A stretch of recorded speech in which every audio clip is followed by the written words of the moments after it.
Some memories cannot easily be forgotten, no matter how devastating and ugly they are.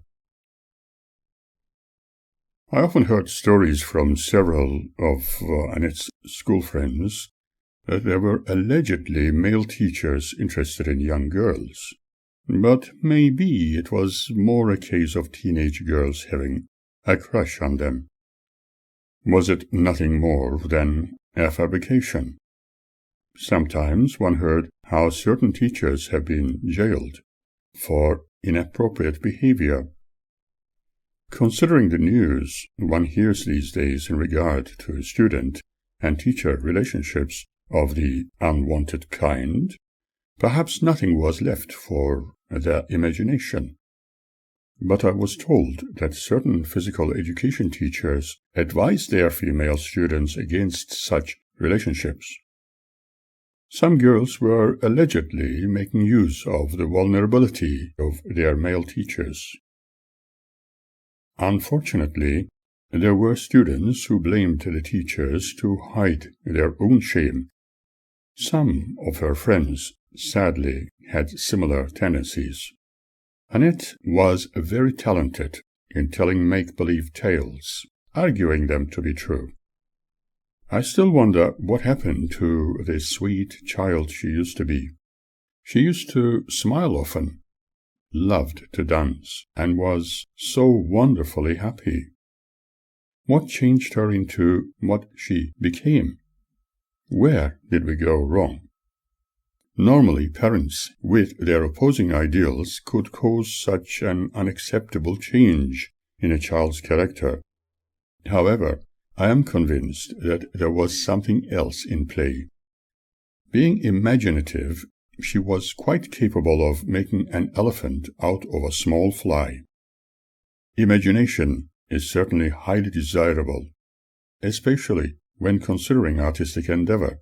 However, one needs to be cautious when defining imagination and psychosis.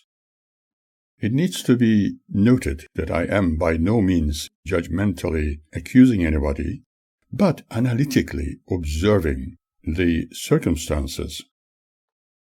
When I was visited by her teachers and sometimes invited to the school, one of her teachers expressed concern about Annette not bringing any food to school for lunch.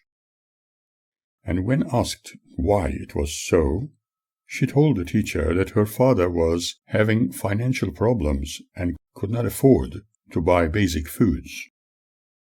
It was embarrassing, and sadly, Annette told her form teacher that her dad would sometimes punish her for being naughty by not giving her any food.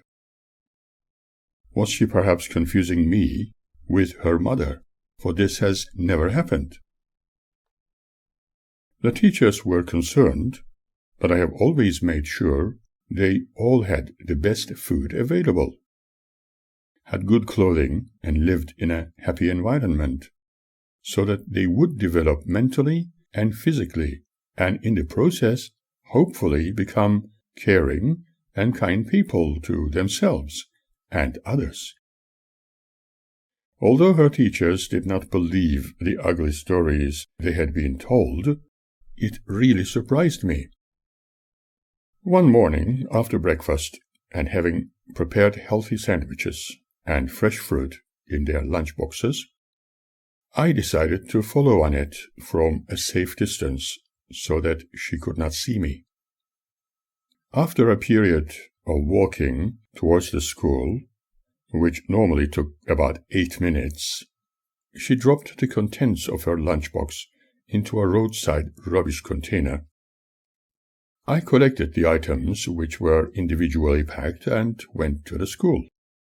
After meeting her form teacher and talking to her about the facts related to that incident, she told me she was personally going to talk to Annette and offer the food I took to school as if it was found by somebody else where she had accidentally dropped it.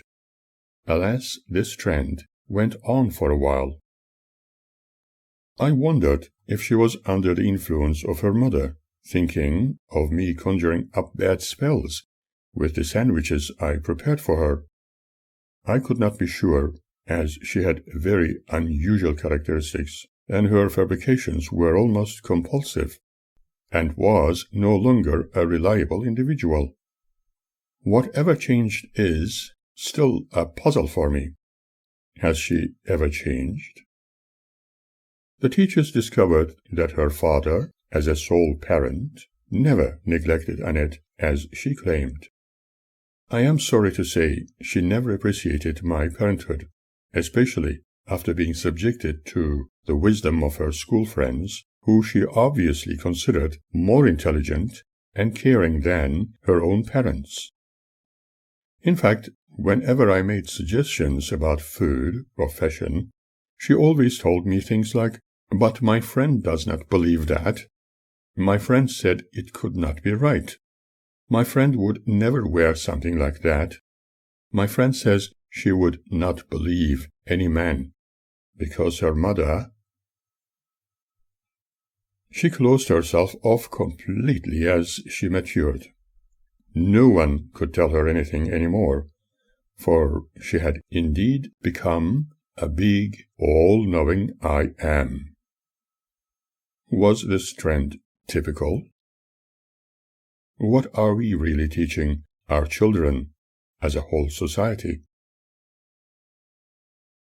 I might not always have been a perfect father to my children, and certainly not a perfect husband to their mother, but who is? Perhaps I was not an angel, but only human, with all my failings and hopefully some good aspects. However, I have never been as portrayed, and indeed all their poisoned darts have been continually directed at my person, as they still are.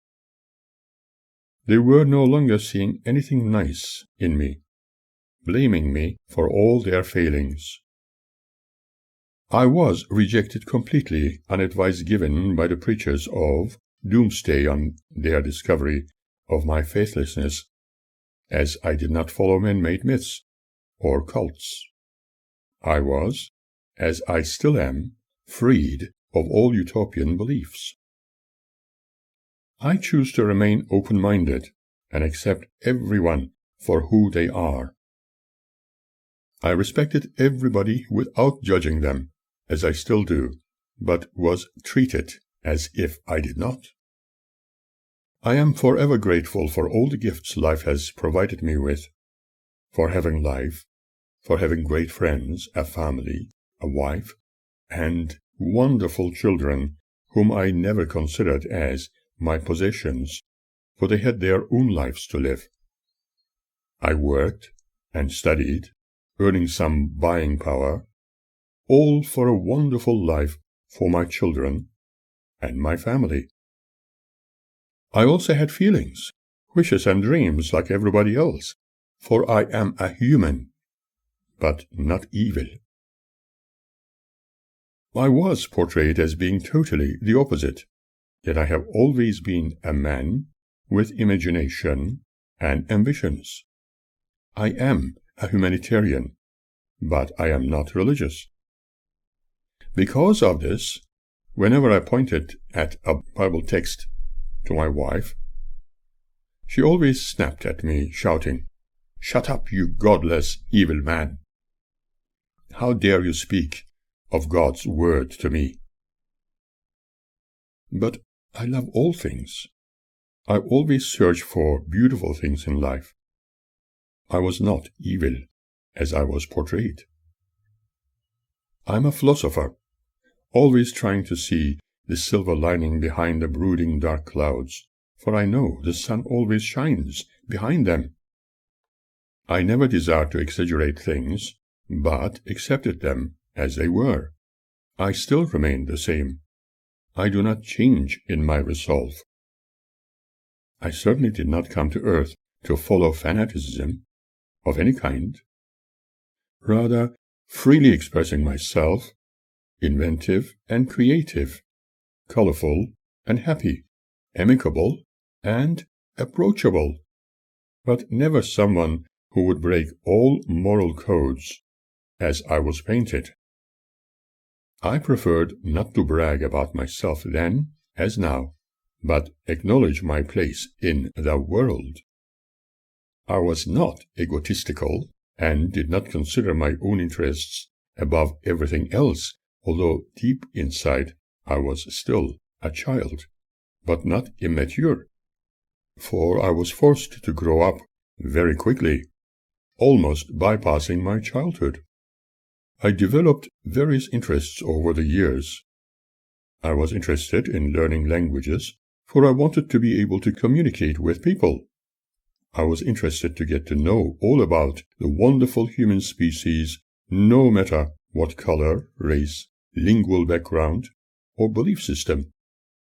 I have always seen myself as a friend to humanity, and want to remain like that. Certainly, I am not evil. I have always been interested in history, science, and mathematics, for I enjoy thinking. I have always been interested in the health of everybody around me. I am interested in a brilliant human mind, with the aim of discovering the processes of thought and be helpful to people with their conflicts and confusions, assisting them to eliminate their fears and worries, encouraging them to live happier lives. If for some reason they could not do so due to their upbringing or beliefs, I would never cease assisting them. I would never force my beliefs onto others, and certainly never hypnotize them to do things contrary to their nature. I prefer to respect everyone's free will. I am not evil, as I was portrayed by the ill-informed and self-righteous. I tried all kinds of things, discovering that if we had the will, all of us could do almost anything. I always endeavored to encourage everybody never to give up, but always be on the move with patience, never dwelling on their past failings, for we are all human. Yet I was forever painted as evil by those who could not see anything good in others, only evil. I discovered that some people, supposedly my friends, were of a different persuasion, presented themselves as the only witnesses to a great God's unending love. On the surface, they were desirous for good things to happen to others, supposedly without judging one another, as was done by the so-called churches of God ages ago, condemning one another to eternal damnation. Yet they regarded themselves as being the only recipients of eternal life. I am convinced that their philosophy was invented by some self-made ministers to convince them to accept and be led. Personally, I prefer complete freedom in thought, imagination, and inventiveness. Yet despite my own failings and successes, I resolved to do better next time. Alas, I discovered that there were no next times with certain aspects of our lives. Therefore, instead of thinking in terms of it could have been, and carrying the load of our bitter memories for the rest of our lives, I aim to look at different horizons courageously. It is certainly better to start something new, never believing and accepting that it might be too late. This lowest act of my portrayal by people of dogma was for the purpose of punishing me, or perhaps even teaching me a lesson about their God being just. It was also a definite expression in considering me as worthless and useless garbage, amongst many other things, just the same as Magda regarded my memorabilia. In reality, it was geared to destroy what was beautiful, my family, my lifelong companion, who was my friend, and my children's lives, by effectively twisting their minds against me so that they would continue with their newfound traditions and trends to hate me wholeheartedly for the rest of their lives.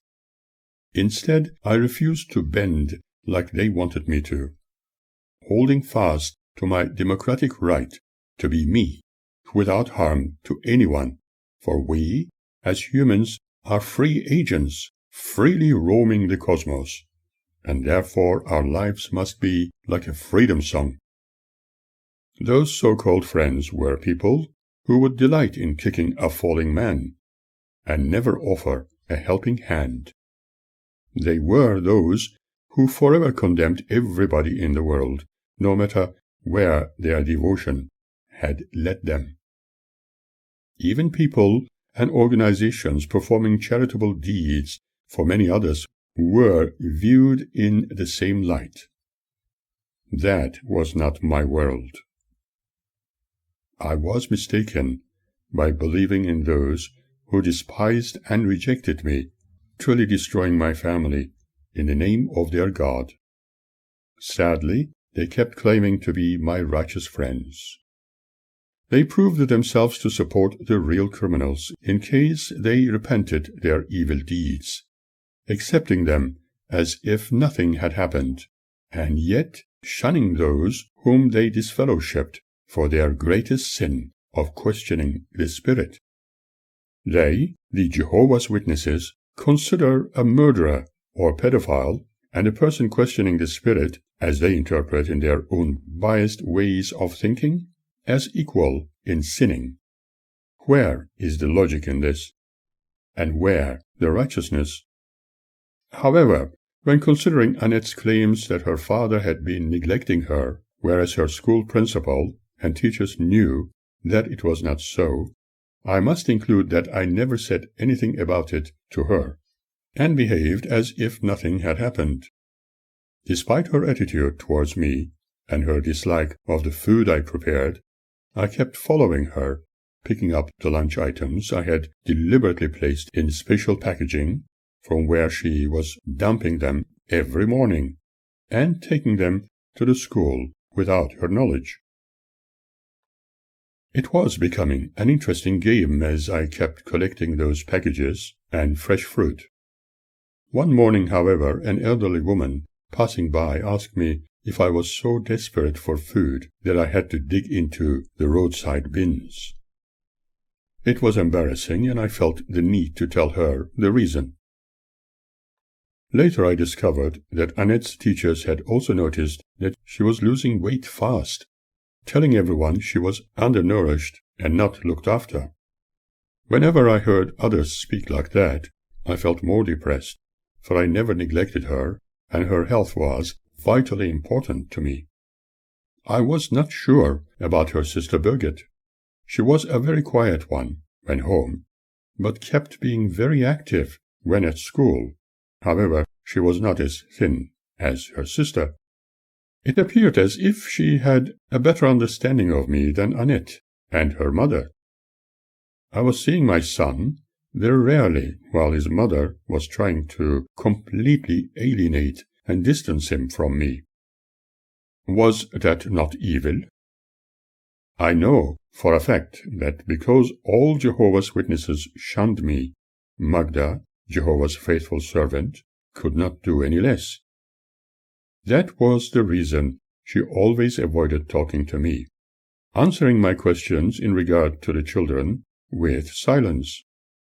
Could she at all understand that she was being led to believe in a fantasized idea created by those who wanted to own her? On the other hand, Birgit was telling me over and over that their mother often told them never to mention the name of that evil man, encouraging them to think of him as if he was dead and buried. Whenever Birgit told her mother, "But I still love my dad," she would answer her with, "You are all like him. Then just go and stay with him. You will see what happens." One morning I collected Annette's lunch from the nearby bin, as usual, and went to the school to meet her form teacher and principal during a lunch break for a chat. They were going to invite Annette to the principal's office. When she saw me, I could see how outraged, bewildered, and anger-filled she was. I told her I found her lunch where she had lost it. As she grabbed her lunch, the principal told her that she could at least thank her father. And as she walked towards the door, one could hear her very softly saying, "Thanks." This scenario reminded me how her mother treated me when we were living in Germany. In the late afternoon, when Annette came home, as one might have expected, throwing her school bag into one corner and kicking her runners on the other, she went to her room and kept silent for a while. Not hearing a sound for some time, I went to ask her what she would like to eat. She again sulked and shouted, calling me a fucking bastard, and added, "You have embarrassed me yet again. I don't even want to go back to that fucking school." I took her bag and shoes to her bedroom and said nothing. She continued to name me with her personalized words for a long time. I could not understand her any more, and was really starting to worry about having her sole custody. On one side, I was worrying about my own health problems, my current employment situation due to a number of political issues, and on the other, what my wonderful daughters were encouraged to do to break away from me. I believe that when, as an infant, her German grandparents encouraged her to be utterly fearful of me, snatching her from my arms every time I was holding her, or changing her nappies, had a detrimental effect on her psyche. Later, as she matured as a young child, the Jehovah's Witnesses, through auspices of her mother, made sure that she turned against all evil in the world by turning against her father, who they had disfellowshipped due to his disobedience to the Spirit. Sometimes directly, and at times discreetly, they forced Magda, their faithful sister and servant, to break away from me, the unbeliever. However, they still insist that they did not. They knew how to manipulate and alter Magda's mind well, due to their knowledge of her extreme naivety. My children were constantly bombarded with subtle encouragements to hate their father, whether it was obvious to their mother or not. All their spiritual work, which has lasted until now, was beginning to pay dividends during Annette's teenage years. Now she was also subject to peer pressure from her close friends, even several teenage boys, which was having a very strong effect on her personality. She used to regularly ask me if I would let her invite her boyfriends to our home, where they could all sleep together in her room. That was frighteningly untenable. I was aware of her desire to get to know her own self and discover about the opposite gender, but her sexuality seemed to overpower her entire thoughts. She obviously could not talk to her mother in regard to her womanhood concerns, as it was not available. Magda was certainly not desirous to talk about the important questions from a growing young girl. Annette could not comfortably talk to me of her concerns in regard to the inner feelings she was becoming aware of when in the presence of boys. The information I could provide her with could only be dependent on my indirect knowledge of human development, as I never experienced how a woman would feel. But Magda insisted that the girls should ask their father about their innermost emotions. "Go and ask your dad. He has your custody." By observing of other teenage girls, I believe that the girls would feel more comfortable talking about their bodies with their mother. On the other hand, I could not accommodate any of her friends at my place due to principles I respected, whether she liked it or not. I did not feel comfortable with the idea of having teenage boys sleeping with her under my roof. She took my wishes and principles as hindrance for her being happy and having fun. She often called me a bloody bastard, and told me that I never wanted her to be happy. I would never lower myself by responding to her other than keeping quiet. I found that silence was the best reaction I could provide her with. Obviously, she was taking some of her school friends' wisdom very seriously about how she should live without any parental input, freely, wherever she could be housed, and be looked after when she needed welfare and health care. No doubt a number of boys promised her the world, and she only heeded the advice of her peers on how to be happy. After some while, perhaps also being advised by her friends that she should stay with her father a little longer for financial reasons and comfort, she appeared to calm down a little. One day she shocked me by asking if she had a baby, would I look after it? Alas, I found it very hard to wipe off these uniquely shocking memories. On one side, she behaved as if she could drown me in a drop of water in her uncontrolled anger, and on the other, asked me to look after her baby if she had one. What a confusion it was! I mentioned that perhaps her mother would like to care for her baby if she had one, and she should ask her. What she asked me explained a lot more about her lifestyle, making me feel helpless. She admired people living free with anybody they chose and changing their partners often, and spoke about it very candidly as if needing to teach me. I often wondered what she was on. Magda's attitude could be interpreted as if I, the unbeliever, chose that lifestyle normally as many witnesses and their loving sister would expect of people like me.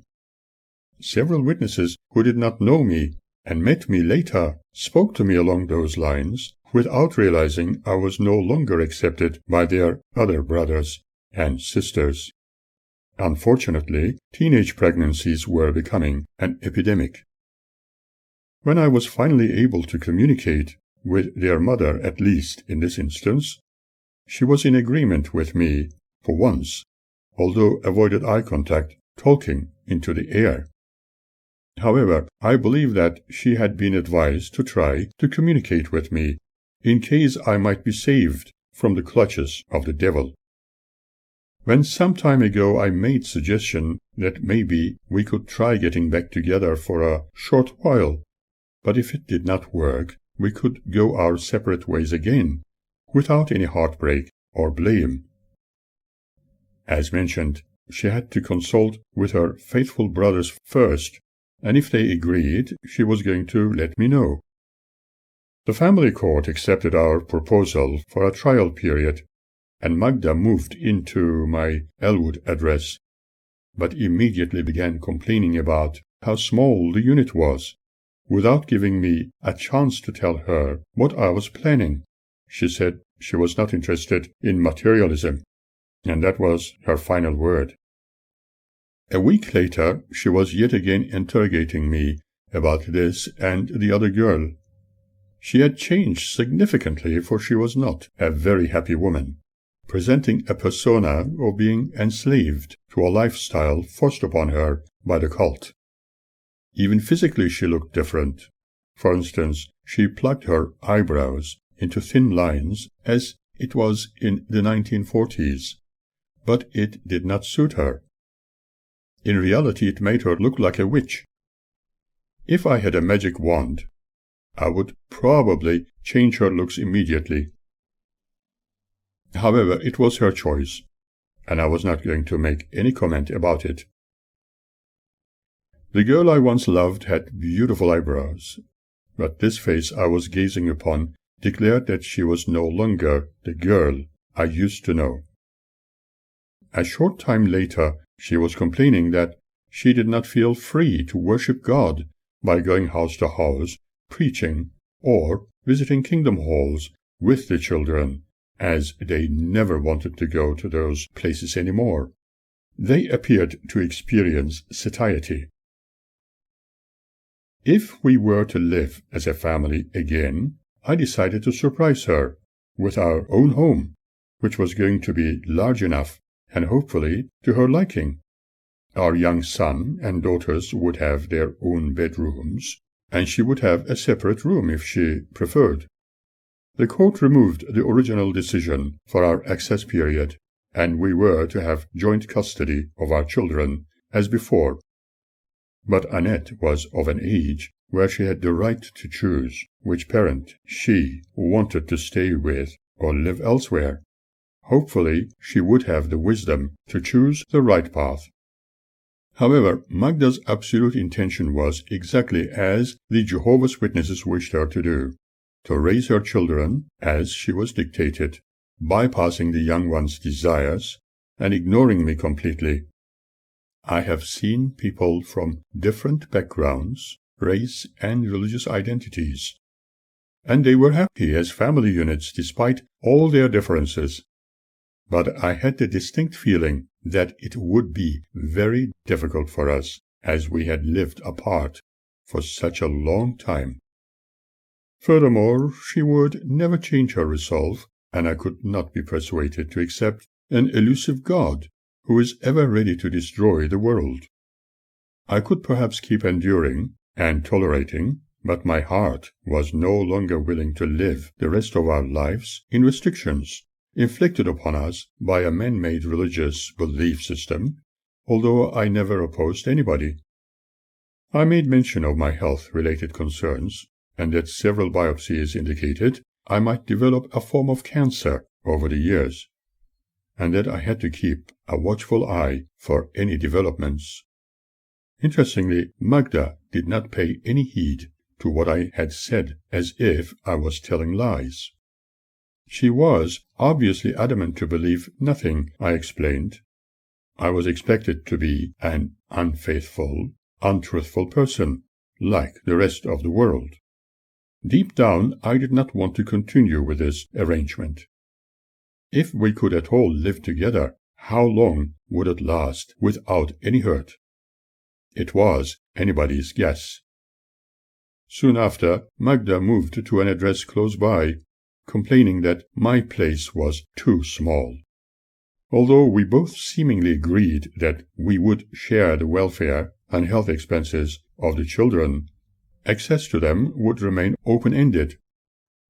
In other words, if the children wanted to stay with either parent, they were free to do so. The girls were not happy about me letting their mother stay with us, and chose to live with me perhaps because they could celebrate birthdays and Christmas more freely. I had the very distinct feeling that both our daughters felt betrayed by their father for allowing the restrictive parent to move in, even for that very short period of time. Considering the circumstances, I personally thought it to be a healthier arrangement, yet I was unsure about Magda's new trend for desiring to stay at our place for that very short time. I felt she had a distinct plan and ulterior motive. However, my observations in relation to Annette's behavior did not look promising. Even then, Magda hardly ever allowed Claude to come near me. The girls did not like being lectured forever about everything they wanted to do, and were forced to listen to her forever complaints about their father being an untrustworthy person for not recognizing the truth. Apparently she was still preaching to the children for hours why it was better for them to stay with her, because she was doing the right thing as a parent, for she adhered to the truth of witnesses. She was most certainly using psychological methods to convince them that they would be better off if they separated from their father permanently, and the girls began behaving very coldly, treating me as if I was doing everything wrong and telling untruths all the time. It became more and more obvious as time went by that we were experiencing communication breakdown. Annette named me anew an unreliable and unbelievable man. Before we began that trial period, she declared that she could not trust me if I allowed her mother to stay with us and yet, strangely, she was unbelievably friendly towards her. I was also informed by several teachers that Birgit was suspected of stealing from the local newsagent and school. At first, I could not believe it, but the police were involved. I questioned her, explaining that there was no need to do something like that. I suppose she was emulating some of her friends. Later I heard them arguing over this issue, and when listening to my secretly recorded tapes, I discovered that I was not meant to know about their ungainly activities, including the police warnings they were both subjected to. This was yet another matter of concern, which greatly saddened me. It looked as if they were in competition with each other, for Annette had the tendency to challenge her sister at every opportunity.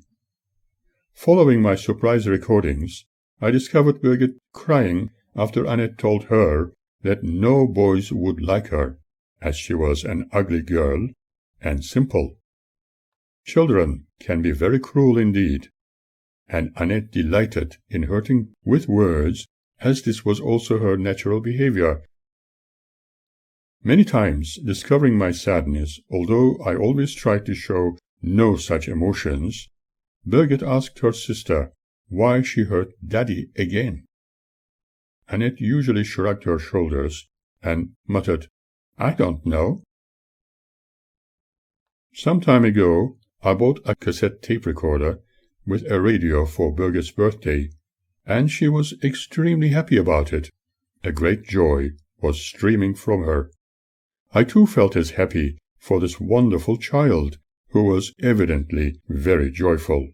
Her beautiful eyes expressed her excitement under her well-defined eyebrows, and for a young child she looked very charming and very photogenic. I felt I had to paint her portrait in oils, or draw her image in pencils, like my other works of art. Her childhood innocence needed to be captured, and in a sense eternalized. She happily started to record her favorite songs and contemporary tunes. In fact, I still have one of her cassette recordings.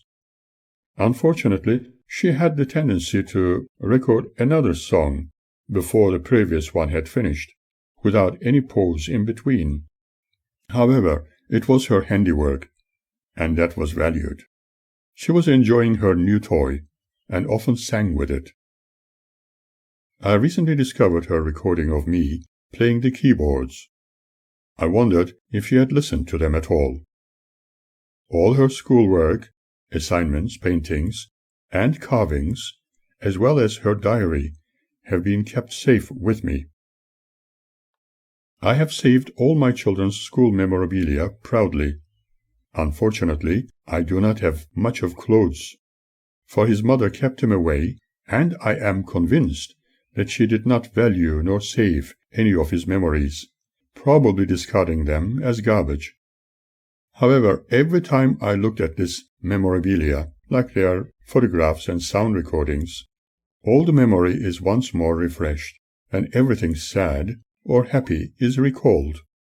I kept all their images, the same as their mother's photos, film recordings, and Birgit's handwritten notes. One day Birgit brought home a large Kiss poster displaying her favorite artists in the heavy metal scene, and stuck it on the wall.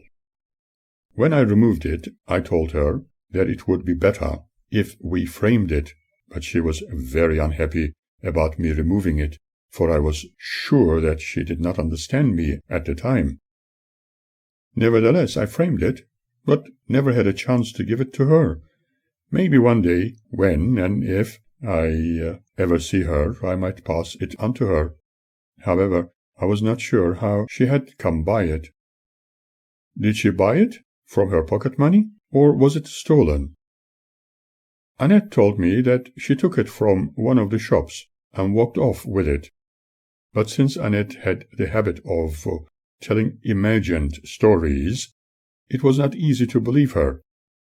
Even some years ago, when a police officer brought Annette home from a camping trip with the school, she exclaimed that everybody was telling lies about her, stealing small items from a souvenir shop, and even the police were apparently lying.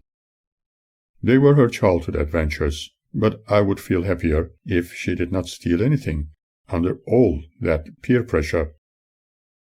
I feel the need to explain minor details of this next memory. One day, Annette came home with an idea suggested by the teachers that students get some work experience over the school holidays.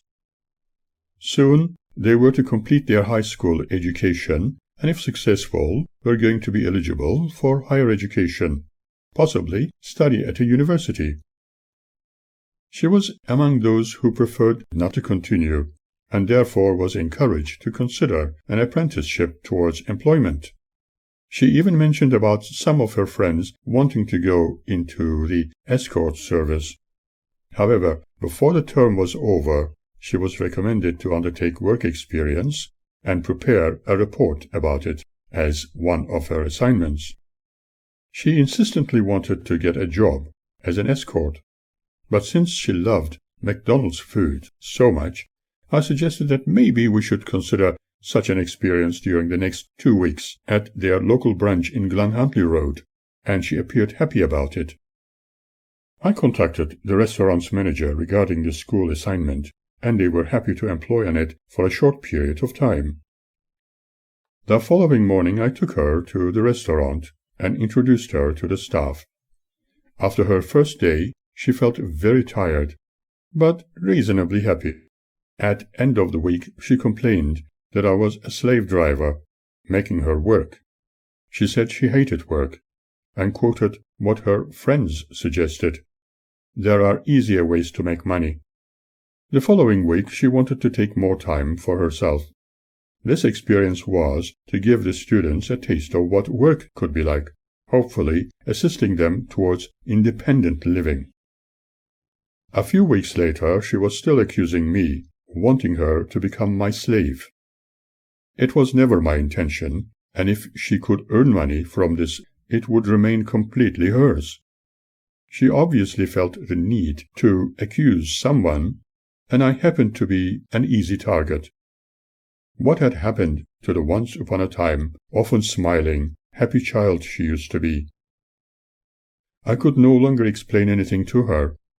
She kept shouting at me with her ugly expletives, and accusing me that I must have felt really happy when she worked so hard, like a slave. This was very hurtful, and yet I declined to say anything. Birgit kept repeating herself, "But Annette, you're hurting Daddy," upon which Annette always shrugged her shoulders and uttered one single word, "So?" She often loudly told Birgit about how much she hated her dad. I'm still hoping that one day they will all understand how much hurt it caused. This was a time when my own health was scaring me, developing infections, blockages, and experiencing pain with the inability to pass water at ease. I was devastated. This also brings some other memories to the fore. In fact, I wished that those events never happened, but they did. When I was staying at the Boy Morris address of another friend who was managing the Natura stores in Melbourne a long while ago, Annette was literally and cunningly abducted by so-called friends who had invited us to their country estate, where they wanted me to remain and teach their children art. However, as mentioned elsewhere, I needed to go for my hospital appointment. Annette insisted on staying with her new friend, who was about her own age, and their daughter, just for another day as a school holiday treat. When I returned to pick her up, there was no sign of anybody, and panicking, I contacted the police. Those so-called friends belonged to yet another cult, although calling themselves the Children of God, and sometimes the Family. I was unsure whether they were telling me the truth. They were also members of the Victorian Spiritualist Union and close friends with Lucy Verstegen, who used to play the piano during their hymn singing at their Sunday services. When the child was found, she was at her mother's flat in one of the western suburbs of Melbourne. Those cult members in country Victoria had also utilized a form of brainwashing, a form of hypnosis, or even drugs could be considered. Repeating myself, I'm not accusing or blaming others, only observing the peculiar circumstances. However, the discovery of them being ex-Jehovah's Witnesses was a concern, although I cannot vouch how true this information was. During the police search for Annette, I was shattered. When she was found and we met at the court, she was showing signs of extreme fear, resenting me as she had been conditioned to. It was like the icing on the top. I still wonder whether this had anything to do with her behavior during her last days with me. Going forward in time, during our final days in Elwood, one evening after supper, relaxing and listening to classics, Annette stood in front of me in the lounge room, followed by Birgit, who was telling her sister not to say anything like that to Dad. At first, I thought they wanted me to show them the accidentally taking photographs of her with one of her boyfriends, when extraordinarily close to each other, as if they were preparing to make love in front of the house, and which Birgit discovered. Originally experimenting with my new long lens, I was intent on capturing images from a distance to test the optical capabilities of my camera. I still keep them as her memories. I had no chance to show them anything, because Annette had yet another of her shocking tantrums. Frankly, I was very fearful of her, for she was quite capable of creating colorful scenarios. Who knows, maybe she was planning to try and offer me one of her special coffees again. One could not even begin to guess what she had been dreaming. She had never been like that before, when I normally took her pictures. She was very happy, whereas her current attitude towards me was nothing short of pure hatred. She put her hands on her hips, standing in front of me, loudly exclaiming, "Dad, Dad, do you know I can get you put behind the bars?" I was shocked and speechless. She raised her voice and repeated her words again. I could not believe my ears. I thought I was not hearing it right. Could not even ask her why she suggested something like that. But she answered my silent question nevertheless. "Do you know how?" she asked with an evil grin on her face. "It is so easy." And so saying left the room in haste. What had she been imagining? What evil had I done to deserve her hatred?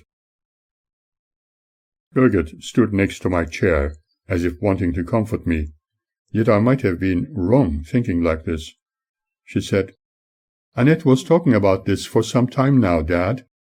I asked her to tell you what she was telling me, if she had the guts. I asked her why my own daughter, who I cared for, could think something like that. And in answer she said, 'She hates you, Dad. She really hates you. She said you don't care for her. She thinks you are a slave driver.'" Hearing her sister telling me things like that, Annette shouted from her room, "I hate you too, Birgit. I hate you for telling that man what I told you." I now knew that I had lost my daughter for good. I knew that my daughter was only capable of hating everybody as per her natural tendencies. Was it not the same with her beloved mother? Who knows what she had been conditioned into? Was it the side effect of the hallucinogens she was given by her friends? I could not imagine Magda being so wicked as to tell her such ugly things about me, although she hated me thoroughly, without naming it as hate. Remember, hatred was their love.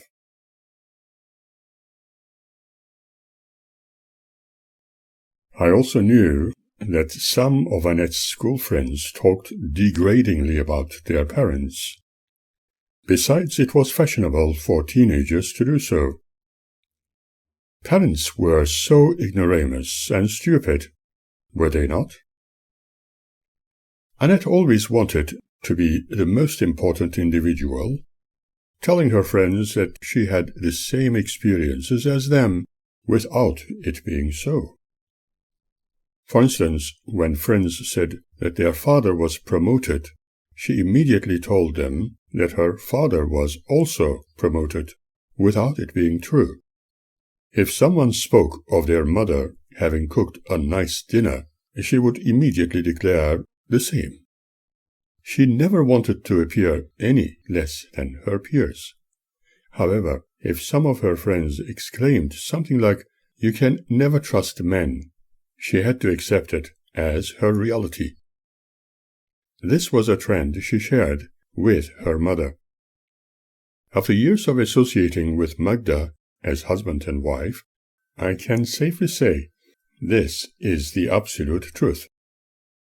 Taking this into account, I thought that perhaps Annette was reflecting what her friends were feeding her with when she made such a suggestion, asking me if I knew how she could have me put behind bars.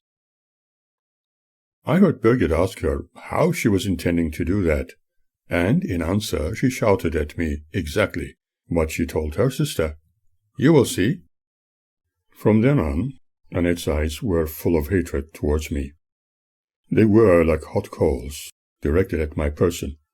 In fact, I felt she literally wanted to kill me. Strangely enough, I had a very distinct feeling about it.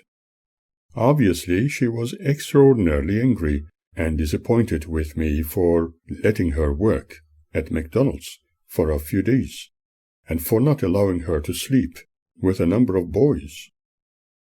Annette was hardly talking to me now, and most of her stories were relayed to me via Birgit. She was using her sister as a go-between. It looked so familiar, and regrettably I had experienced it aforetimes. On the other hand, in regard to her previous inquiry, I told her that if she had a baby, she had to be responsible for the child. Besides, it was too early for her to think along those lines, and perhaps she should talk to her mother about it first. I had a feeling that she had lost a fetus recently at a very early stage of its development, but I might be wrong. I knew for certain that some of her friends had similar experiences, but I was not meant to know. Remember, men are meant to be very thick, and parents in particular would never understand a thing. Was I wrong thinking this way? I sincerely hoped that I was. It was exceedingly painful to hear her claim that I was using her like a slave. I could never understand this attitude, for I never forced her to do anything against her will. I have never forced her to work and give me any single cent she earned. In fact, I have never asked her to pay me anything, although some parents expected their daughters and sons to pay something towards their upkeep. I always preferred to be gentle with them, for I loved my children, and they were my world. Obviously, I was never appreciated. I sincerely believed her absolute hatred towards me was because I had not allowed her boyfriends to stay overnight in her bed, or her wish to do escort service for work experience, as some of her friends suggested. She was heavily influenced by the constant bombardment of me being evil due to being disfellowshipped. She kept active life behind closed doors. That is, if I had not been fed with lots of lies. At one of those rare opportunities, I asked her why she wanted me to go behind bars, and what good would it do to her. She always answered me with, "Because," while shrugging her shoulders, and I could not get any other word from her. Birgit would often finish her sentences with, "Annette hates you, Dad?" When I asked her why she hated me so much, and what wrong did I do to deserve her hatred, she habitually shrugged her shoulders, repeating, "You'll see." In a different time frame, one heard Birgit tell her sister, "Because all your friends hate their dads, you just want to hate your dad too, Annette?" As usual, Annette answered her with, "So?" One asks why her friends hated their fathers. Perhaps she was fantasizing that all her friends hated their fathers because they were men who were, as usual, portrayed as being incapable of doing anything right, unintelligent, uneducated, and unsophisticated people. Although one or two of her friends had complained about their dads not being very nice people, but did they by any chance know what was wrong with them? If they were divorced, perhaps their mothers were unhappy with their husbands, complaining how badly they were treated. And unfortunately, we have heard so many stories like that. But it did not mean that they were all terrible people. What if it was because her special friends were not allowed to have their own way? Annette could not be any less than them, could she? She too had to suffer the same as her friends. It was quite clearly the in thing. I wished she would grow out of it and be awakened from her hypnotic trance, which was adversely affecting her, making her fantasize things, but I still loved her as my daughter. Her mother's forever complaints about her father, the unfaithful liar, had a strong impact on Annette's consciousness. All her father's sacrifices to make a broken family unit work were now forgotten, for her freshly conditioned mind always had to be right. Everybody spoke against their fathers, and although she exclaimed how much she hated her mother, she was unconsciously conditioned that her mother spoke only the truth, for, as a Jehovah's Witness, she could never lie. The witnesses always presented themselves as ambassadors of the only truth, and therefore their mother had to be right at all times. Annette was bombarded from every conceivable corner to hate her father, and, in truth, it was like biting off the hand which fed her. I could not blame the poor girl, because from a very young age she was encouraged to turn against me at every opportunity. It was fashionable for the young to hate their parents, and so what else could one expect her to do? She needed to hate someone, and it had to be me, for not fulfilling her dreams. I cannot forget her attempts to reward me by adding those special ingredients, particularly after her abduction by those supporters of Jehovah's Witnesses who conditioned her young mind to their own framework of righteousness, and there was enough evidence to prove it. After she was taken to Magda, her abductors claimed it was far better for Annette to stay with her mother without knowing the reality of things. In their small minds, they were punishing me for not accepting their offer to join their circle.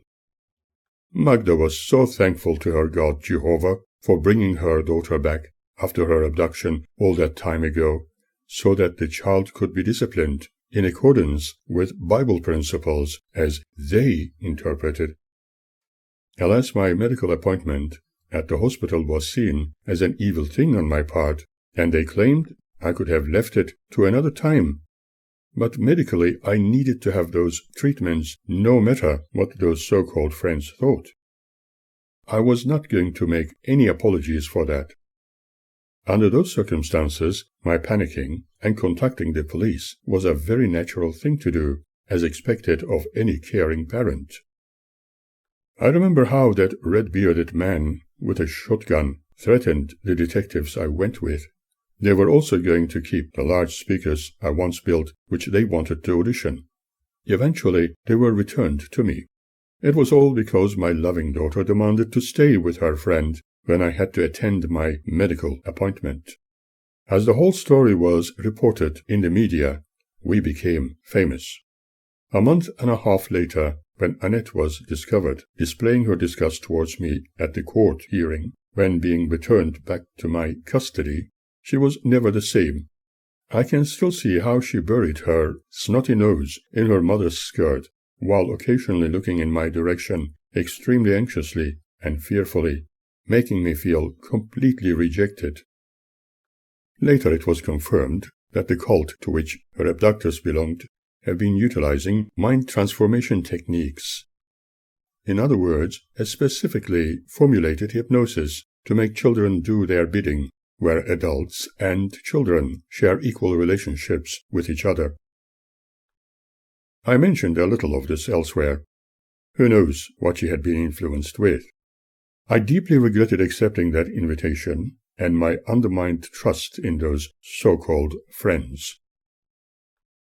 Was it perhaps so organized all along by Magda's beloved brothers and sisters to get the child away from me? Even today, it remains an enigma. What a huge change it was with Annette since the days of her being a very amicable and sweet young child. Now, what she presented was an intolerable degree of complete hatred. What had the world done to her that she became so resentful about everything? What indeed did I do wrong to cause her current bitterness? It seemed I had caused much harm to her by her alleged standards and stopping those boyfriends from spending the night with her, which she interpreted as if I did not care for her well-being. I knew that if I let her stay with her mother from this point on, it might have been far better for all parties, but the girl was full of fabrications in regard to her mother, although in reality she preferred her mother above everything else, and I was the everlasting foreigner. By unbiased observation alone, one can clearly see that she never accepted nor ever appreciated me, as she was completely void of understanding, but always ready to accuse everybody around her with the ugliest things one could imagine. Ever since her infant years, she often emphasized whatever she dreamt as being true, while I felt obliged to appear to agree with her unreal dreams, where appropriate, in order to help her feel happy. She loved telling made-up stories, believing it made her appear interesting to her friends. In other words, there was a disorder which I hoped she would grow out of. Long before she became a hateful teenage girl, she used to come with me when I visited friends in the city. Some of those good friends were Polish migrants who had a bistro opposite the museum and central library on Swanston Street, which they called Museo Bistro. I painted their baby boy's portrait in a contemporary style, and they were thrilled beyond words. They were very friendly with Annette, and she received many gifts from them in the form of food. Her favorites were, of course, chocolates and the like, but after they moved to Sydney, we lost contact. I hope they are still happy after all these years. What else could one expect from my daughters, I wondered. When I thought back about what Annette told me in regard to her desire to get me put behind bars, it ran chills along my spine. I felt frozen and saddened, not knowing how to react, let alone how to deal with it. Although at the time I thought that this was a passing trend, the worst was yet to come, because as far as one could observe, nothing better could be expected from then on. Annette continued to display her complete hatred towards me, and I could no longer communicate with her for a very long while. It seemed that she was determined to destroy my life completely in respect to her mother's wishes. Indeed, what Magda had been praying for many months was now becoming the dreaded reality through her beloved daughter. If she knew what had been experienced, would she advise her daughter how not to behave, or would she perhaps feel triumphant? Unfortunately, her favorite daughter, Birgit, openly displayed characteristics influenced by seemingly Bible principles, but I pretended not to notice. Occasionally I heard Annette utter words like, "I wish he was not my father," or "I wish he was dead."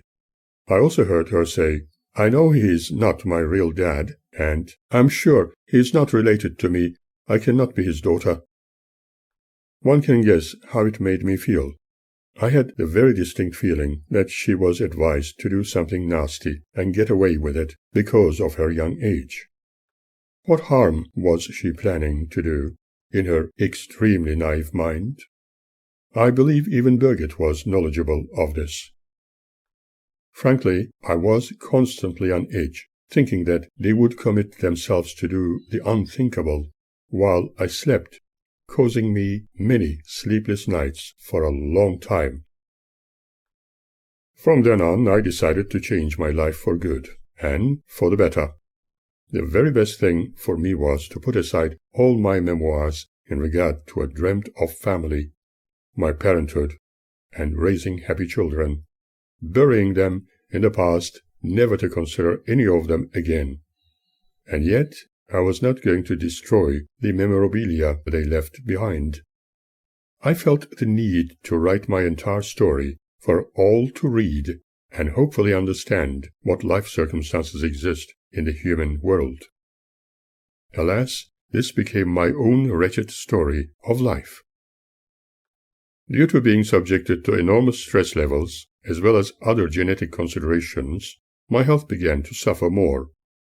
I developed mild duodenal ulcers and had barium meal tests, among other minor medical concerns, but was determined to heal my condition quickly, whilst also putting up with a small hernia in the groin area, needing to be under observation, and thought I was breaking to pieces. Several treatments later, I was free from such medical traumas, but as if I had not enough problems, I endured further inflammations with my urinary system, and it started to worry me even more. Was it something I needed to experience for whatever reason? I am convinced that Magda and her associates would consider it as their prayers being answered, and their God punishing me for my grave sins. That was a genetic disorder I had never been completely aware of. Several tests later, it was diagnosed that this could be the precursor towards possible prostate cancer, and was advised to keep an eye on this. One can imagine how it felt, and the stress levels I was enduring might have contributed to my ill health. My daughter's behavior made my everyday existence very traumatic. I could help myself with a positive attitude, and by supplementing my dieting, admittedly, I became even more health conscious and decided to add saw palmetto into my food. And soon the results started to appear promising, yet several specialists advised me to keep an eye on my prostate, and if there were any changes present in my PSA levels and frequent inflammations, to consider yearly tests. That all sounded positive, and I was more relaxed about the whole issue. In truth, I felt a little embarrassed to talk about it to any of my friends or my now ex-wife, who would completely ignore it. As far as she was concerned, I was righteously forced to feel worth nothing. I suffered in silence. Under all those circumstances, very hard to cope with Annette's behavior and her tendency towards a multi-personality complex. Imagine, for example, the way she was so willing to see me put behind bars. I was worried in the extreme, asking in my mind, what had I done to deserve such treatment? What had I neglected? Or what pain had I caused? When my children had everything they needed, and their health and well-being, their mental and emotional needs always considered above everything else, even neglecting my own health just to look after them, I was happy. I certainly was not ready for this kind of behavior. Was it perhaps part and parcel of a young human's growth? Was it something that I missed during my studies? I wished I could easily discard this morbid state of things, but how could one simply ignore all that and maintain a positive outlook? Clearly, I was not going to stop her getting to know boys, for it was her experience and choice. I did not own her. Out of the blue, she even told me that I could never stop her living her life as she wanted. As a parent, I could only try to teach her what was right and what was not. In reality, we can only teach them about the ideal things we are cognizant of, but we can never live our lives through them. They have their own lives to live. However, I did not desire her to experience pregnancy issues at that tender age. I could not talk about it in the same way as her mother needed to, but I did not have any real communication with Magda under the cultist restrictions she was obliged to follow. As soon as I had any suggestion, even before my alleged disfellowshipment, she presented complete opposition towards me, often asking, "How would you know? You are not a woman." That was it. Now it was Annette's turn to keep going with the tradition towards me, and whenever I attempted to advise her about things, she would also turn herself off, listening to nothing, instead making comparisons with what her classmates were saying. Their words carried more weight than mine. There was no need to prove the validity of the following wisdom: an apple does not fall far from its tree. It was exactly the same with her mother, and I was as good as nothing. I believed that mothers would usually talk to their daughters about intimate issues they should know, but Magda had the propensity of telling them to ask their father, for he had the custody. She was bent with the idea of the end times and the bad morals of the world, without considering her daughter's emotional needs as young adventurers in life. They were always advised to go and ask their father, although certain things could be better explained to them from a woman's point of view. She only felt the need to talk to them when preaching about the wicked world and Jehovah's kingdom. Magda, obviously under the influence of her brothers and sisters, would not have a bar of it when there was need to explain to them important issues relating to their person. Oddly, however, Annette's school friends used to say things like, "You are a lucky girl having a real spunk, like your dad." I wondered if her friends were training Annette towards such an odd behavior, unacceptable as far as one could detect, but hoped I was wrong.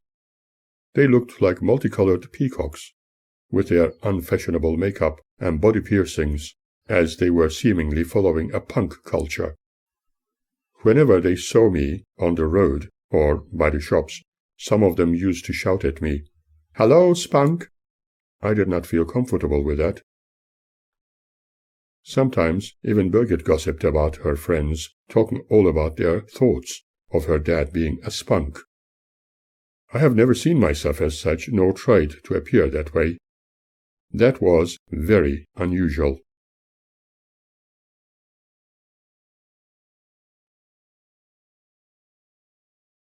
Birgit once told me how her mother described me. "Mom thinks you make yourself look always so handsome, just so that all those girls would think of you as a spunk." That expression was so childish, and I thought Birgit was making it up. I remember how Magda used to complain about my appearance from time to time, advising me that I should act my age without being like a teenager, making myself look younger and behaving more youthful than my real age. But I always looked after myself, always endeavoring to look and feel my best. Obviously, it was seen as something wrong on my part, as with everything else I stood for, and everything I did. I was apparently always false, a pretender, and wrongdoer, just like the witnesses considered me, and as they still do. One weekend, feeling utterly exhausted after a very tiring week, and the usual household chores, I decided to sleep a little longer in the morning, and regretted it totally because an unexpected and extremely devastating event took place. I was so shocked and find it very difficult to explain, even after all these years. Although they say time heals everything, I feel it is not quite healed, as I still feel the pain. I suddenly jumped in shock when I felt very heavy breathing on my face upon waking up from my short-lived slumber. As usual, my sleep was very light, and I would almost immediately wake up if I felt the slightest waft of wind upon my face, or a tiny click in the room. I certainly did not expect something like this as I opened my eyes. I saw my daughter Annette's face right in front of me. First of all, I never felt comfortable sleeping with anybody, especially when unexpected and uninvited, because of my health-related problems, and the warmth of another person was not welcome. When they were very young, the children sometimes wanted to come to bed to wake us parents up, and if they had nightmares or discomfort, they usually preferred to sleep with their mother.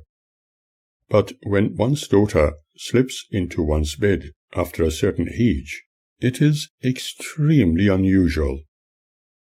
Discovering her completely naked body in my bed was highly inappropriate, and was an absolutely uninvited and unwanted intrusion.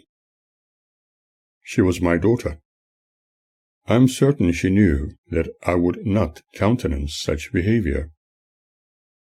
Before going into any further details, I feel it is important to analytically clarify a few realities.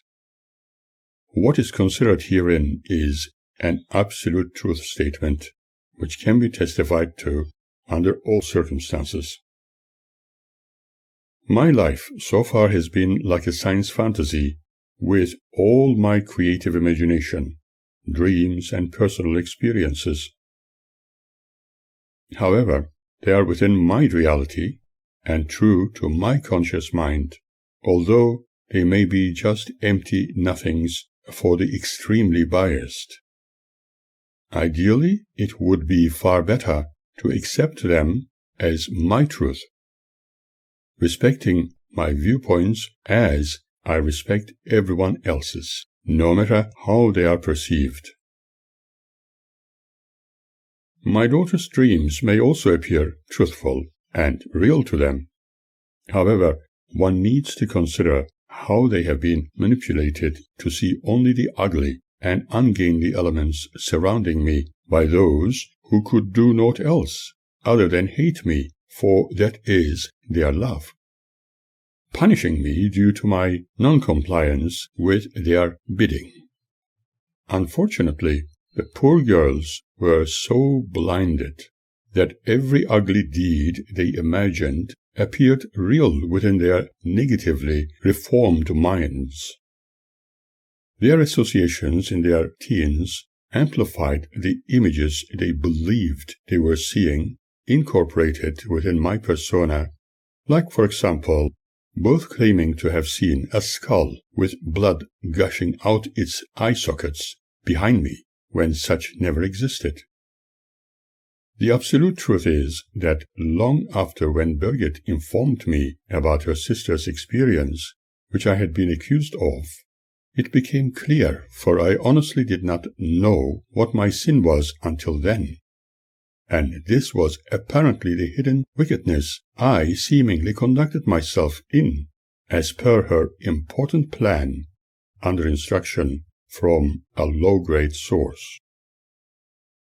Her uninvited entry into my room was obviously to create a believable scenario which she ultimately wanted to use against me and conduct her ungainly game. She was thoroughly influenced and well coached to see only absolute evil in me, further coloring her experience in her creative imagination. But as soon as she woke me up, I raised my voice telling her to stop.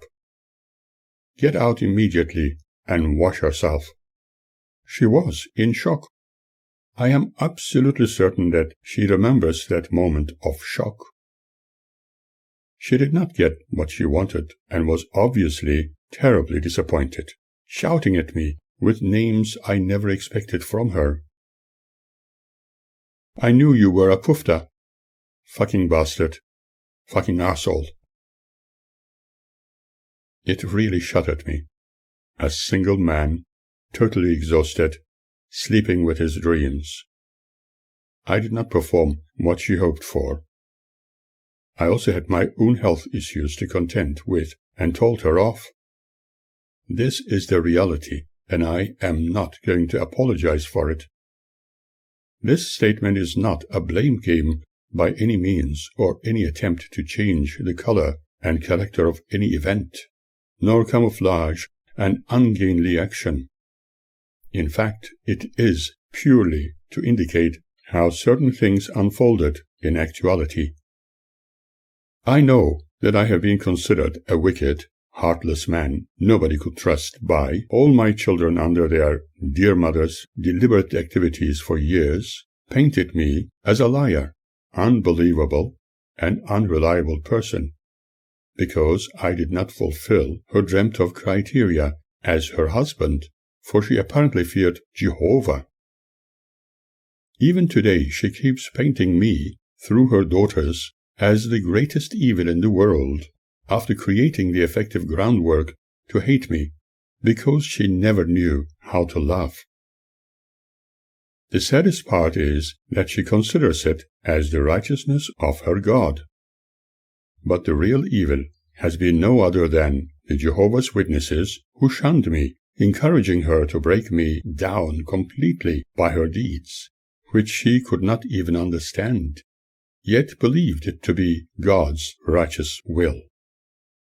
Let me remind you of her philosophy.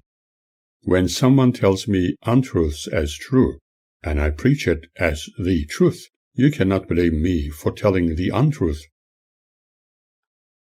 Remember that children's young minds are easily adaptive to fantasizing things which are non-existent, yet appearing as their reality. This is of great concern with children belonging to families who adhere to cultist ideals. You can literally tell a child that she is going to see a fairy princess or goblin when in the forest after encountering the big oak tree on the right-hand side of the narrow path, and the child would experience it in the minutest detail with a few additions to her fantasies. This is how boys in particular are keen to play or fight to win when engaged in sports or war games, which can later be remembered in detail as one's childhood memories with additional elements which were not there initially, thus creating false memories. Some young adults are similarly influenced by those believed to be from higher standing backgrounds. The young do not seem to consider their lack of knowledge, for they are trained to believe everything expressed in religious fervor to be the reality. This is how so many radicalization stories we hear, which end with tragic consequences in our times, are conducted. However, after my disfellowshipment, I was no longer willing to associate with the real evildoers. Therefore I followed the great advice in Proverbs 24, verse 1, where it is written, "Be not thou envious against evil men, neither desire to be with them." Likewise, the young are influenced and programmed to see the whole world, let alone people, in similar vein, as we have observed over the years.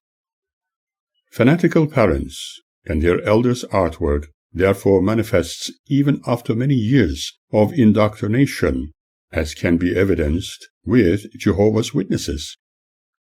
I have no doubt in my mind that Annette was under the manipulative and negative influence of a cult eager to make me appear as a social misfit who would perform evil deeds which they themselves were engaged in through their dedication to concepts which are not factual. My daughter's behavior is direct proof. Hypnotic programming undeniably exists and is an evidenced reality in the world. Many cults and radical religions make use of it to suit their ends. This is also how radicalizations can be successfully fostered. During the Third Reich and times of the former Soviet Socialist Republican system, it was in wide use. Through hypnosis, sporting events can be made successful, and political parties benefit from the indirect application thereof. The constant propagandist repetitious execution of indirect mind control techniques in advertising yields positive results, as can be seen with certain food items in cinema or television commercials. Jehovah's Witnesses use similar techniques when preaching or keeping their members at bay. Through hypnosis, the pain the patients are likely to suffer after surgery can be reduced or eliminated. Multiple languages and their accents can be learned using the same method. Similarly, criminal activities under devotional fervor can be conducted as witnessed in worldwide news streaming through our social communication systems. In the hands of the unscrupulous, the most vulnerable in society can be led to do the unthinkable. Now consider what my daughters were continually subjected to. Every time they heard my name, they would only see evil in me due to the constant hammering of hypnotic and repeated suggestions under the banner of righteousness of God, which the innocent and young minds of children would readily accept. Those people of supposed righteousness, based in country Victoria, who discovered my unwillingness to contribute to their way of living, could only conduct such a hypnotic session as a quick and lazy way out to punish me through my daughter programming her to do their dirty deeds upon remembering how to react to their pre-programmed stimuli and attempt to do things contrary to my principles. I honestly believe this to be the case, for after all she had the groundwork from her previous education by her righteous mother and the witnesses of alleged supreme wisdom. For me it was a time of suffering from inflammation in the bladder area and feeling worried about it while enduring mild and sometimes very strong pains in my groin. My left hand being squeezed was a devastating shock and very unpleasant. I jumped immediately, feeling dirty and threatened. I even found it very difficult to touch Magda's body before our marriage. Maybe I was influenced by her parents' demands that I should have no intimate closeness to her, as it was a great sin. When with my friends of the opposite gender, I felt very shy, but eventually learned about the intricacies of life during my early to late teens. However, I have never enjoyed uninvited advances from others in the past. This incident with my daughter was the greatest shock I wished had never happened. I shouted at her, in shock and horror. I did not know how long she had been in my bed, but felt it could not have been more than a few seconds, or only a minute or two. I also knew that my unexpected response could leave a lasting impression upon her emotional self, and that was something I never desired. In those days, I used to dream colorful, creative things, and I am sure that I was dreaming something even then, but could not remember what it was this time, as I suddenly woke up into another nightmare. This was probably what she had been advised to engage in order to accuse me with the unacceptable and unthinkable. I had never experienced anything like that before, and did not know what to make of it, and how else to react. In that state, I kept loudly telling her to get out immediately and wash herself quickly. My sleep broken, by this uninvited event as soon as I started to drift into a much-needed sleep was too much to endure. I wondered what had come over her to attempt something like this. Why was she trying to make me feel awful? Why did she get into my bed? It was then I understood what she meant when she said she could easily have me put behind bars. I knew she hated me so much, but to this degree I could not imagine. I was so disillusioned, feeling filthy and shattered. The truth is that she was not even looking at what she was attempting in that moment of undesirable moments. Her eyes fixed only on mine. Can one imagine what she was seeing in her imaginative mind? When I stopped her, she was evidently in shock. Did she forget that she was my daughter and I was her father? Why had she targeted me like that? Was she under the dreaded effect of hallucinogens? As far as I was concerned, it was extremely inappropriate for any teen, an older person, to be engaged intimately, and I certainly did not belong to those practicing a 7th century religion where they married their very young daughters to much older men. Was she following her friend's advice? Was it her mother encouraging her to punish me, ultimately, because of what I stood for? Was it the hypnotic programming she was subjected to before? Engaging in something like this has never been my interest, and I could categorically not accept such accusation forced upon my morality. On the other hand, she always maintained that I was not her real parent, and had only adopted her. Repeating myself, I truly did not know what to make of the situation anymore. I honestly thought I was having a nightmare from which I wanted to wake up. I kept worrying and was utterly stressed out. I hoped that this experience was not going to have an adverse effect on her future life, and she would not become a woman who hated men. It left me shattered. As mentioned, when she left my room shouting, "You bastard! You fucking bastard! You bloody pufter! You bastard! I hate you! I hate you! I always hated you! I knew you were a pufter anyway!" She was crying in disappointment and shock, for she could not have her way. Those words she afforded hurt me, and I could not utter a word or a sigh, but I can never forget them. On one side, dealing with my own health and emotions, and on the other, having to put up with something like this was just too much. Never believing in committing what was expected of me in that ugly moment almost destroyed me. I could not accept uninvited intrusions like that. For a time, my breathing was also affected. It felt as if I was having a heart attack. In fact, if I had died in that instant, perhaps I would feel happier. I am certain that this was what she truly wanted anyway. How dare anyone even contemplate something unacceptable like this? Obviously, she had no respect for me. I knew she was practicing what she attempted to do that morning with her multiple boyfriends for a long time now. Did she perhaps want to feel how her mother felt? I honestly never expected this from her.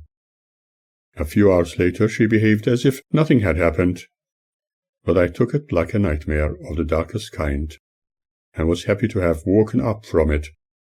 But just as I said earlier, what had happened could not easily be forgotten, no matter how embarrassing and ugly it was.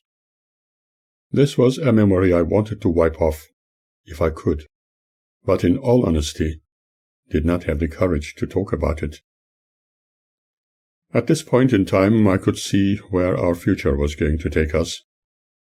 I thoroughly regretted having my daughters in my care. I was their father and their carer, not their lover. This was so completely alien and unacceptable to me. I remember a long while later one of my lady friends asking me point blank how I would feel about young girls, including my daughters, for men apparently generally felt flattered and happy to engage in loving them closely. What kind of loving did she really consider? I questioned her why she was inquiring something like that. Was it because I reminded her of someone who was unusually close to her? Such a question left a very bitter taste in my mouth. Maybe I originated from a very backward culture and was not as sophisticated like the people I encountered. As far as I was concerned, others had to accept me as I accepted them. Some of the trends of other cultures were not welcome in my upbringing. Was she testing me? Nor could I understand why Birgit was giggling in the background. Was she shocked? Did she understand what was happening? I cried for days, and only Birgit came to me once, asking how I felt, and stopped me from an unthought of disaster, because my thoughts were not clear, as I was contemplating suicide. On the other hand, who would benefit from my demise? Probably Jehovah's Witnesses and their faithful servant Magda would triumph over such a disaster, for their God Jehovah was righteous. However, I am glad I did not, for otherwise I would not be here to tell you my story.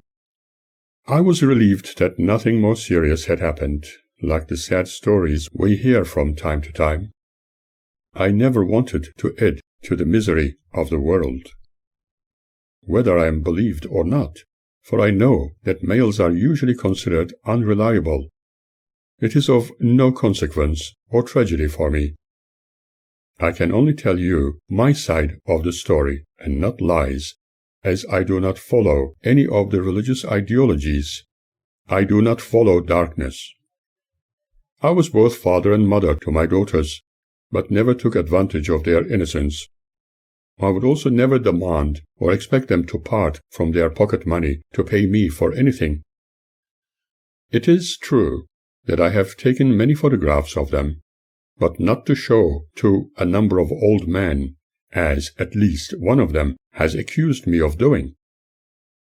I have never produced porn material promoting my daughters and exploiting their youth, let alone their childhood, but as I discovered later, I was portrayed as doing just that. This denigration was based on absolutely sinister and evil insinuation against my person, born of hatred. I have a very clear conscience concerning this issue, for I have never neglected them, as they falsely claimed, and there are many witnesses to vouch for the fact that I have never used their vulnerability for my fantasies, as some Jehovah's Witnesses apparently spoke about without having any knowledge of me, only surmising that I must be one of those evildoers, mainly for being disfellowshipped for my grave sins against their teachings. If I was such a bad parent, and Magda knew it in absolute terms, as she claimed she did, why did she leave them with me in the first place when she left, and never cared for their personal concerns when they needed their mother's input regarding a number of important issues relating to their growth into womanhood? When considering what happened, I started to analyze the situation in a non-biased way. In the study of psychology, we have been informed about the differences between the male and female characteristics of humanity. Therein, we discover the theories of a number of prominent psychologists in regard to the developmental paths children follow as they mature. For a young girl child, the very first experience of discovering a male person's role in the family is her father. At first, some of those theories may sound as if they are promoting children's sexual experiences, but when further considered, they show how a child relates to her father. She discovers that males have a certain role to play in the family, apart from being a responsible bread earner. But also her mother's relationship with that male person is discovered. he becomes an important role model within the psyche of the child. However, for someone's daughter experiencing jealousies and hoping to take her mother's place would be considered a disorder. Although in some cultures, originating from the 7th century, it may be completely normal. Boys relate to their fathers differently. However, their view of the mother's role in the family is similarly very important. And let us not forget that a boy's best friend remains his mother. A boy feels responsible for the first female in his life and discovers that she has a special bond with his father. The next stage follows when both girls and boys start observing and discovering their own sexuality, the tendencies of which are the natural direction to follow. At this time, they begin to discover all about their brothers and sisters, but normally no incestuous system is followed. Later they open up to the world, exterior to their family life, and start discovering more roles which the opposite genders play. Sometimes, as one discovers, they like to imitate the opposite gender, depending on life circumstances they are subjected to on their developmental path. They are now making comparisons reasonably accurately. This period of their life is critical, and it is important to show them the rights and wrongs in the society they are part of, with all its traditional, ethical, and racial values. Religion may also play a great role in building the fundamental qualities of personality. But religious training can also be a curse when it takes away all freedoms from children's lives. I knew in absolute certainty that my children never had the chance to develop normally, for they had not been given an opportunity to learn and discover due to being subjected only to severe restrictions under the banner of Jehovah's Witness morality. I believe my daughters were inflicted with false assumptions that it was normal for them to desire to get to know the father, their first male role model in their lives, intimately by physical closeness. I also believe that they were under the influence of their school friends who came from families where such a taboo subject was secretly conducted. In certain societies, in the ancient past, incest was a hidden practice and always swept under the carpet.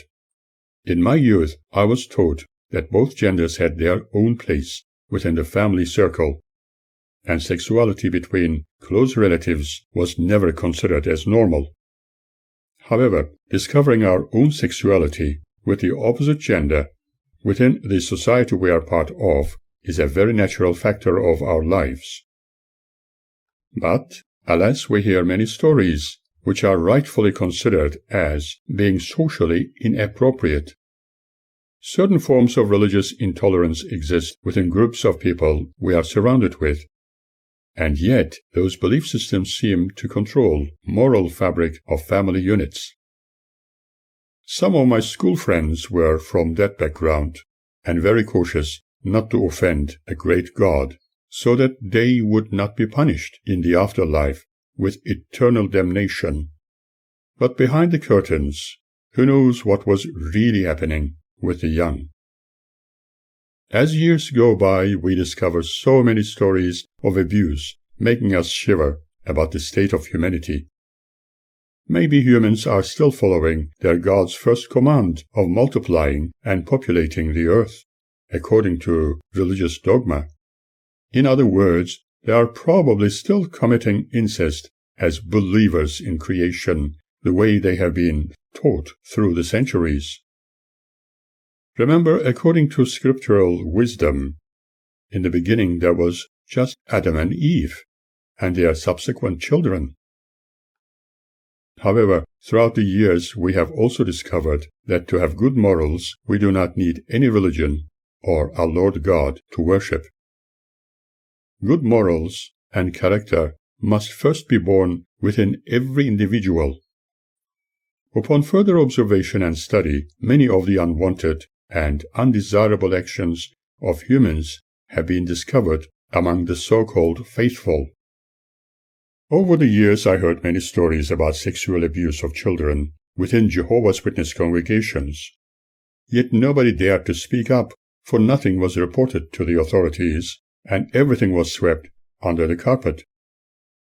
There was also the fear factor, in which everyone complaining about those ungainly actions from faithful brothers would promptly be disfellowshipped.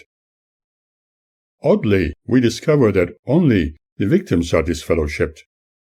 However, so-called godless people, who apparently commit serious crimes, according to Jehovah's Witnesses, just like in the Dark Ages, are actually morally sound. An atheist's moral code is stronger than most faithful believers in God. Almost all wars have been blessed by religion. An atheist thinks, while an alleged believer in a supreme deity relies on what others think.